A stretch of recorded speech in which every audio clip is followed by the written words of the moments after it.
આ મેડમ આજે જબલું પહેર્યું ને એ જબલું રસોઈનું જબલું છે. જય શ્રી કૃષ્ણ, જય શ્રી રામ, હર હર મહાદેવ. સ્વાગત છે તમારું બધાનું ચિડિયાઘરમાં. એકચ્યુઅલી છે એવું ને કે હું રસોઈ કરતાં કરતાં ફર્નિચર સુવાઈ ગઈ એટલે મેં કાઢ્યું નથી. આ જબલું જે પહેર્યું ને અને એ જબલું રસોઈનું જબલું છે. રસોઈનું છે પણ વાપર્યું ફર્નિચરનું છે. કારણ કે હું શું કર્યું, લોટ બાંધ્યો એટલે નવા કપડાં ગંદા ના થાય એટલે પહેર્યું હતું.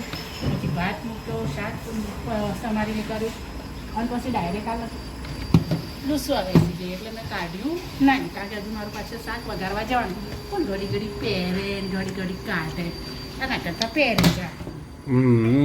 બરાબર ને? સાચી વાત ને? ગરમી પડે છે એવું એમ ને? તો તમને લાગતું નહીં મારા મોઢા ઉપરથી કે મને બહુ તાપ લાગે છે? લાગવામાં તો બરાબર છે. હવે તો બીપી લો થઈ જશે મારે. એવું? ઉનાળામાં તો ઓહો ગભરામણ થશે. ઓહો હવે બધું ચાલુ માં ઉનાળો કાઢો કાઢો. મને છે ને શિયાળો જ ગમે, ઉનાળો નહીં ગમતો. હા તો શિયાળામાં જતો રહે અમેરિકા ભેગી થઈ જાય કેનેડા જતી રહે કહેતો. તો લઈ જાવ એડો કઈ આવ. મારે કે ગરમી નડે છે મારે કેનેડા જવું પડે. તો તમારે લઈ જવાની નવા કોણ લઈ જાય? વાત કરો છો તે. કોણ લાવ્યું તું?